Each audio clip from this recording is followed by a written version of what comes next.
नमस्कार, स्वागत है आपका न्यूज़ मीडिया मंच पर। मैं हूं देवेंद्र त्रिपाठी और ये है साइक्लोन मोचा का अपडेट।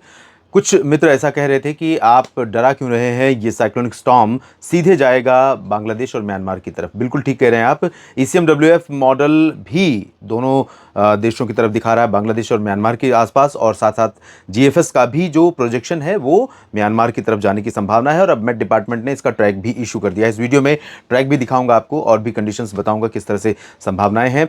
लेकिन मैं एक चीज़ ज़रूर कहना चाहूँगा कि देखिए, दुनिया भर में अलग अलग न्यूमेरिकल मैथमेटिकल मॉडल काम करते हैं वेदर फोरकास्टिंग के लिए, और उसमें दो ऐसे मॉडल थे जो इंडिकेट कर रहे थे कि थोड़ा सा इसका ट्रैक उड़ीसा और आंध्र प्रदेश की तरफ, एक ट्रैक दिखा रहा था भारत में तमिलनाडु की तरफ, दक्षिण भारत की तरफ। इसलिए अगर हम उस ट्रैक को पूरी तरह से कंसीडर ना करें लेकिन अलर्ट रहें तो उसमें हर्ज क्या है, और अच्छी बात है कि हमें नुकसान नहीं होगा। मेरा मकसद डराने का नहीं होता है।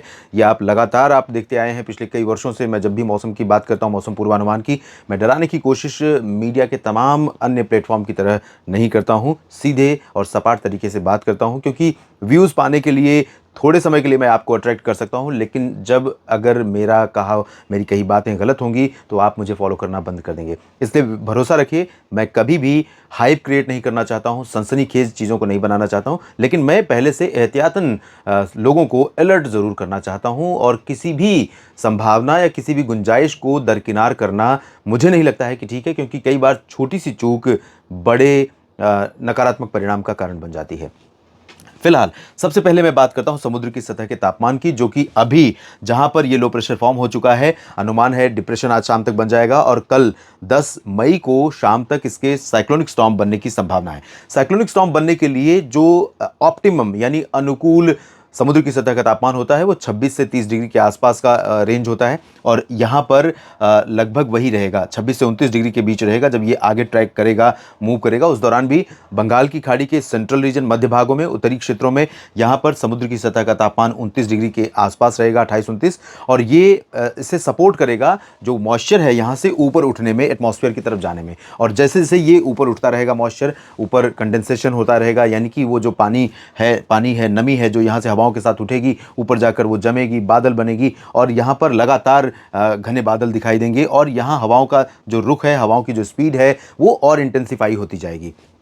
अनुमान यह है कि ये सिस्टम आगे बढ़ते हुए जब 14 और 15 मई के बीच में लैंडफॉल करेगा, जैसा कि मेट डिपार्टमेंट भी कह रहा है, तो यहाँ पर इसके लैंडफॉल करने के पहले ये सीवियर साइक्लोन और उसके बाद वेरी सीवियर साइक्लोन स्टॉर्म बन सकता है। अब आपको दिखाता हूँ किस तरह से ट्रैक इसका रहने वाला है। यहाँ पर अगर इस ट्रैक को फॉलो करें जीएफएस के अकॉर्डिंग, मेट डिपार्टमेंट इसको सीधे पहले उत्तर पश्चिमी दिशा में, उसके बाद रिकर्व कर रहा है, और रिकर्व करने के बाद बहुत ज़्यादा कर्व नहीं है, लेकिन जो पश्चिमी डायरेक्शन है, अगर इस डायरेक्शन में जाता तो ये ओडिशा की तरफ पहुंचता और पश्चिम बंगाल की तरफ पहुंचता, लेकिन ये डायरेक्शन यहाँ चेंज करेगा, और आगे बढ़ने के बाद ये अनुमान है कि म्यांमार और बांग्लादेश के बीच में कहीं लैंडफॉल करेगा। और यहाँ पर जब लैंडफॉल करेगा तो उस दौरान भारत का जो पूर्वोत्तर क्षेत्र है, जिसमें मणिपुर, मिजोरम, त्रिपुरा और नागालैंड, साथ ही साथ उसके बाद मेघालय और असम की बारी भी आएगी, तो ये सारे क्षेत्र प्रभावित होंगे। और जब लैंडफॉल करेगा उस दौरान इसकी इंटेंसिटी थोड़ा सा लूज जरूर करेगी, क्योंकि जब भी कोई तूफान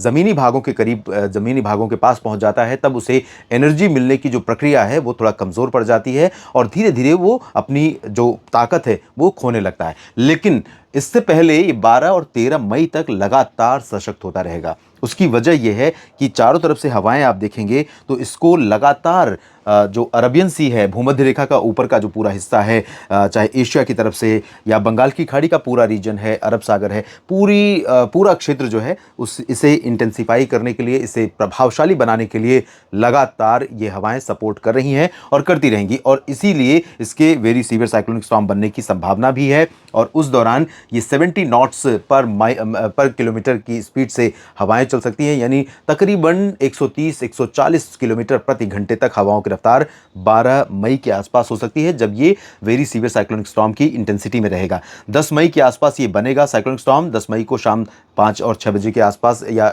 हो सकता है कि शाम या रात में। उसके बाद ये इंटेंसिफाई होगा, फिर लैंडफॉल करने से पहले थोड़ा सा वीक हो जाएगा। लेकिन इसके प्रभाव से एक चीज़ मैं आपको दिखाना चाहूँगा कि ये जब नज़दीक पहुँचेगा भारत के उत्तर पश्चिमी दिशा में आगे बढ़ते हुए फिर ये कर्व करेगा, तो उस दौरान भारत के तमाम इलाकों पर क्लाउडिंग बढ़ जाएगी और क्लाउडिंग बढ़ेगी तो महाराष्ट्र से लेकर बिहार तक, पूर्वी उत्तर प्रदेश और पूर्वी मध्य प्रदेश के भी तमाम इलाकों पर क्लाउडिंग बढ़ेगी। लेकिन ये वो बादल होंगे जो बारिश आमतौर पर देते नहीं हैं। फिलहाल अभी भारत के पूर्वोत्तर को छोड़ दें और पश्चिम बंगाल के कुछ हिस्सों को, ओडिशा के तटीय इलाकों को, तो भारत पर सीधे तौर पर इसका नुकसान पहुंचाने वाला प्रभाव पड़ेगा, ऐसी आशंका, ऐसी संभावना बहुत कम दिखाई दे रही है। साइक्लोन मोचा से जुड़े ताज़ा अपडेट के इस बुलेटिन में इतना ही। लगातार बने रहिए न्यूज़ मीडिया मंच के साथ और मौसम तक चैनल के साथ जुड़े रहिए मौसम की सभी खबरों के लिए। यह है ब्रेकिंग न्यूज़ वेदर से जुड़ी, इसलिए इसे न्यूज़ मीडिया मंच पर आपसे शेयर कर रहा हूं। धन्यवाद।